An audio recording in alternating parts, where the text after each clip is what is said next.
Welcome. I am Katie Johnson, and you are here with me on Reading the Christian Classics with Minister Kate. So glad that you could join me today for another great read. Amen. So far, just a little catching up. We've been reading The Will of God by Leslie Weatherhead. We've also been reading Spiritual Leadership with J. Oswald Sanders, and we've been reading Spiritual Authority with by Watchman Nee. All excellent books that are worthy to be in our library and to be read again and again from time to time. But today we're going to start on a new read, a smaller read, and it is, can you read it? It's a very small read. Creation and Christ. And today's surprise is that is by Hildegard of Bingen, Saint Hildegard. We haven't done any of the female Christian writers, but she has a great history. Even if you're not, I think she was a nun of the Catholic faith back in. She was born in, I believe it was 1098 in Germany. Okay, so she was a nun. She was a Benedictine abbess, a writer, composer, philosopher, Christian mystic, visionary, polymath. And she is considered to be the founder of scientific natural history in Germany. This woman was well read. She was a preacher, and she was passionate about people coming to knowledge of Christ, to oneness with Christ, to know who God was. Now, she wasn't of the faith as we possibly know today, charismatic, Pentecostal, Wesleyan, all those different faiths, denominations, but she was someone who was passionate about God, who loved God, and gave her whole life to God in the way that she knew how, in the way that was popular or culturally relevant in her day. She also advised not spiritual leaders, but political leaders of her day. So she was very influential, not just as a woman, but overall just somebody who was very influential in her day. So there's a lot that's being said about her.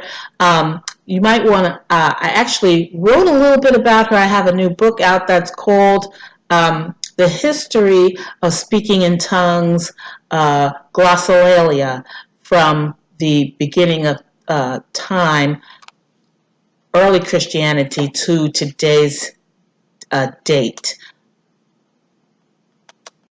I actually deal with that a little bit in my book I was just talking about. I want to get it. That's my new book. This is just a proof copy of it, but we do talk about Hildegard in the book. So this is my book, Speaking in Tongues.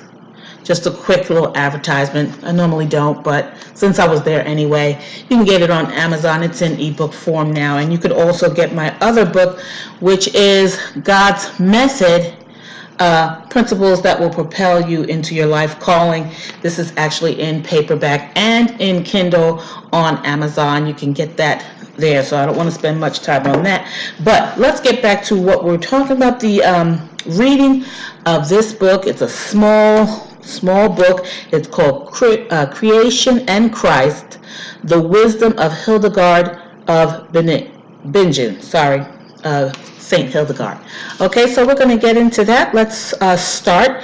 The introduction just starts with her life, and then it gets into the actual book itself after the introduction. Let's see what we have. It has a declaration. After that, it talks about her visions.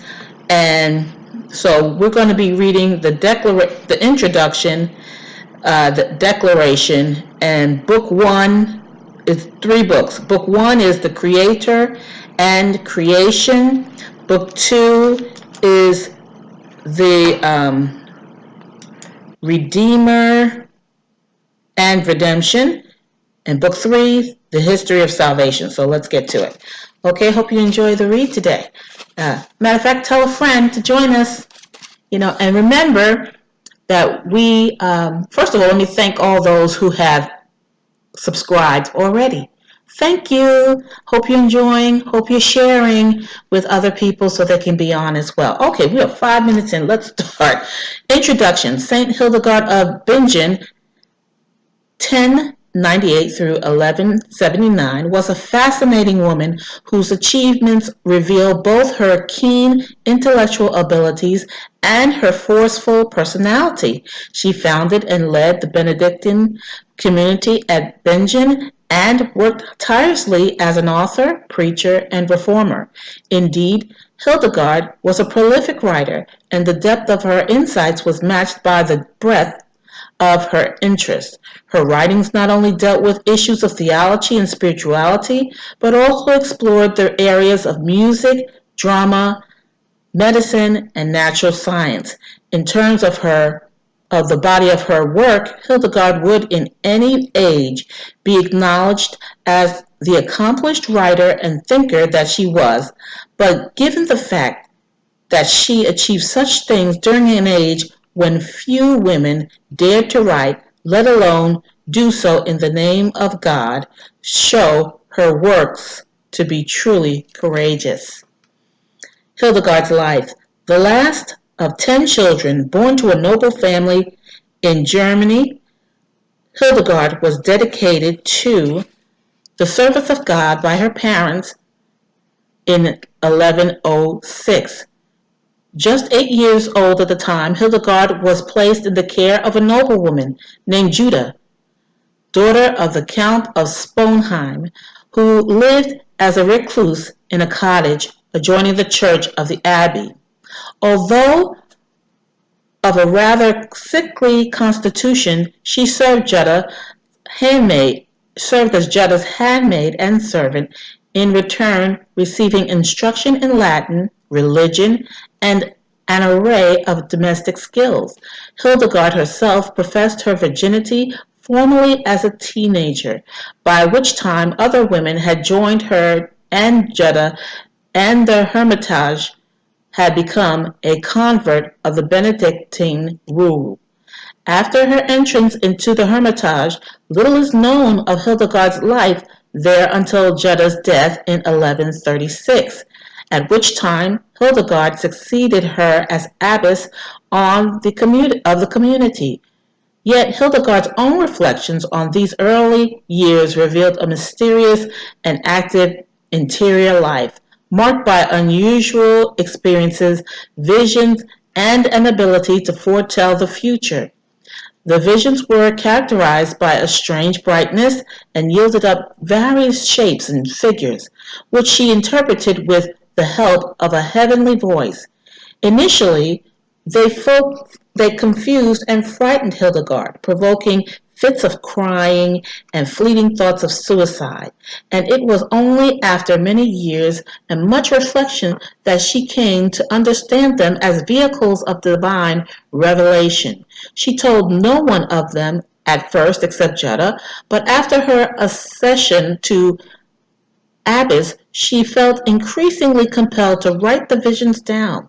She finally entrusted knowledge of her visions to her confessor, the monk Godfrey, who, with Hildegard's acquiescence, related the matter to his abbot Conon.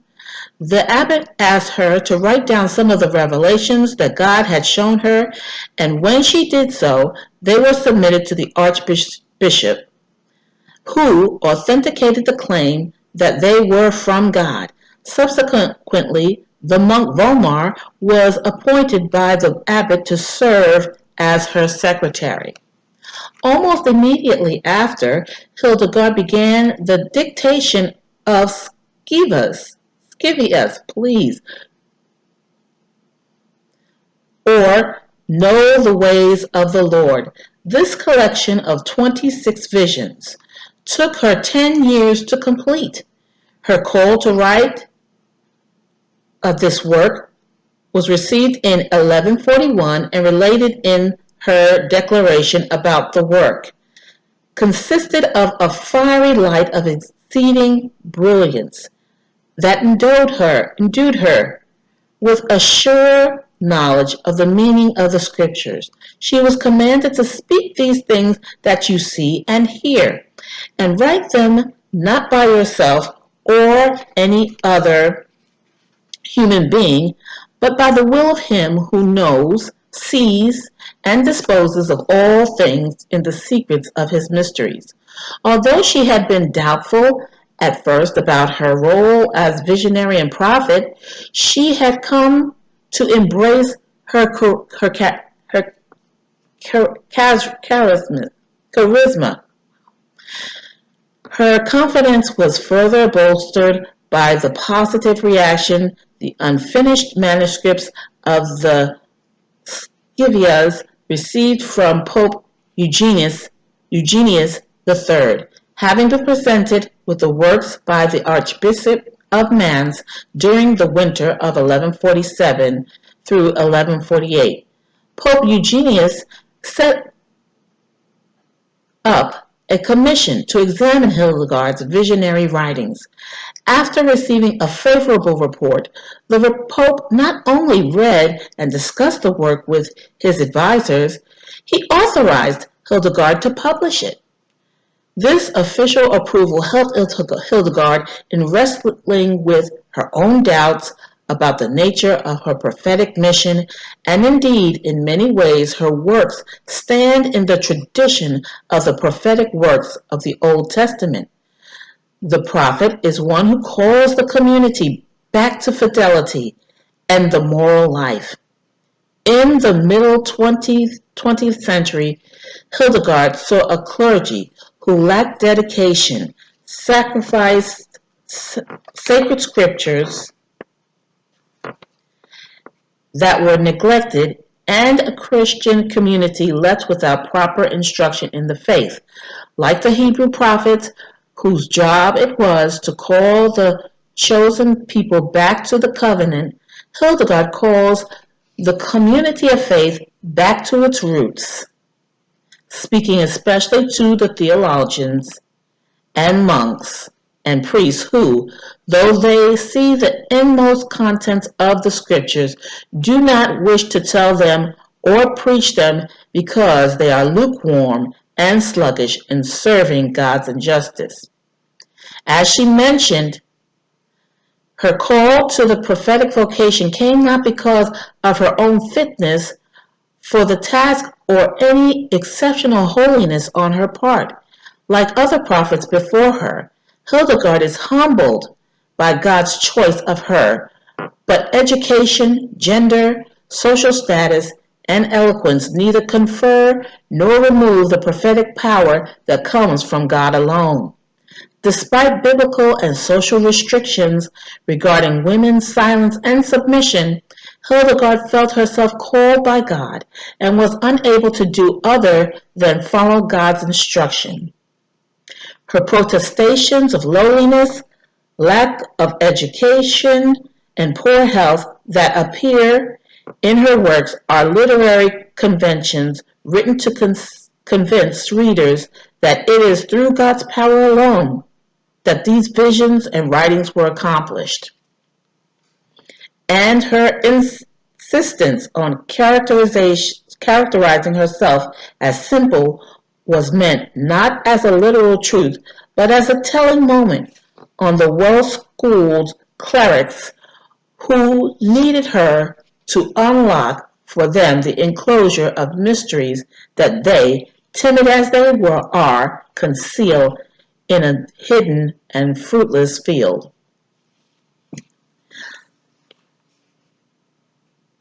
The Scivias, in its entirety, comprises three distinct sections that deal in order with creation, redemption, and sanctification. Each of the three books consists of a number of visions that work on the levels of allegory, prophecy, and theology. The visions themselves contain a brief description of what Hildegard saw, and a commentary on the vision, often highlighted by scriptural texts. Together, these visions and commentaries give us a comprehensive view of God's relationship to his people, the sacrifice of Christ, and the securing of human salvation and the life of the church, including such things as sacramental practice and marriage issues. With its visions, doctrinal discussions, allegorical stories, apocalyptic prophecies, and dense symbolism, the work is one of great depth and complexity. The Scivias remained the most well-known of Hildegard's works during her lifetime. Its popularity was due in part to the official ecclesiastical approval it received, but also in part to the beautiful illuminations that appeared in the early manuscript, which some attribute to Hildegard herself. Yet it constitutes but a fraction of her voluminous literary output. During the decade following 1150, the period which saw Hildegard move her community to Rupertsberg in Bingen, Hildegard composed instructional materials dealing with theology and doctrine, as well as liturgical hymns and music. A morality play called Odor Vitutum and 50 allegorical homilies for use in the newly formed community of sisters. In addition, her sizable correspondence attests to the many outside contacts that Hildegard cultivated during these years, including both ecclesiastical leaders and an impressive array of secular rulers and lay persons. Her greatest interest in natural science and medicine is revealed in several works on these subjects, including the Book of Simple Medicine and Causes and Cures. Finally, Hildegard was also composed two other major visionary works, Book of Life's Merits and Book of Divine Works, which delves into history and eschatology. Her writings, combined with lengthy preaching tours throughout Germany, kept her busy in her later years. Despite increasing frailty and frequent illness, Hildegard continued right up until her death on September 17, 1179, to pursue the activities of counseling, preaching, writing, and instructing that constitute her life's work. The selections from Scivias here presented include visions from each book. From Book 1, entitled The Creator and Creation, visions 1 and 2 are presented. The first, God enthroned, shows himself to Hildegard, reflects on the greatness and majesty of God, showing in relief the humility and humanity and extolling the virtues of fear of the Lord and poverty of spirit. The second vision, Creation and the Fall, here presented in excerpted form, details the fall of Lucifer and his angels, the creation of hell, and the fall of the human race. Adam and Eve's ejection from paradise and the introduction of disharmony into the world are explored in light of the salvation brought by the Son. The Redeemer, the initial vision from Book 2, The Redeemer and Redemption, summarizes many of the themes of the first book, including the fall of Adam and Eve. The main focus, however, is on the role and person of Christ as the Word of the Father. The overcoming of the darkness and sin of the world is described as gradual introduction of the light of God's salvation, beginning with the patriarchs, then the prophets, John the Baptist, and finally and fully in Christ.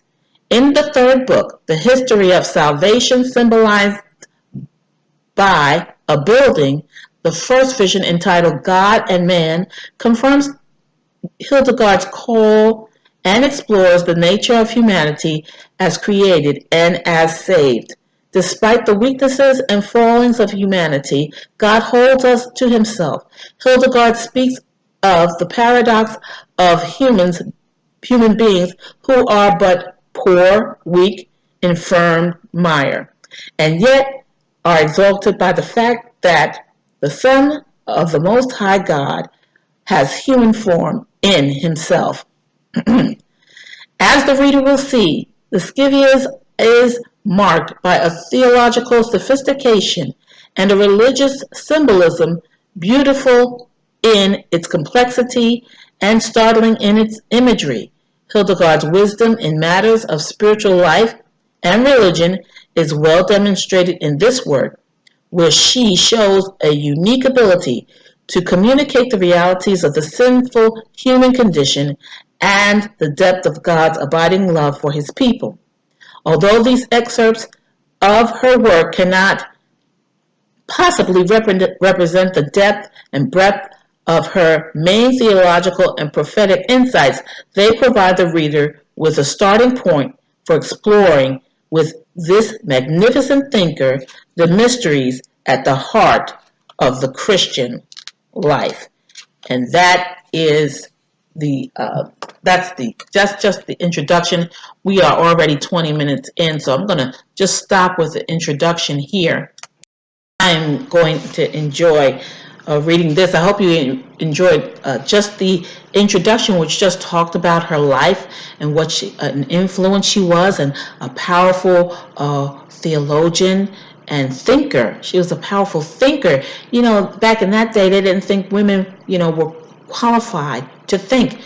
But she had the education. She sat under someone. She was mentored by someone who actually helped her to develop her thought and theology. What I do like is what she did, what they said is the prophet is one who calls the community back to fidelity and the moral life. So she was a prophet of her day.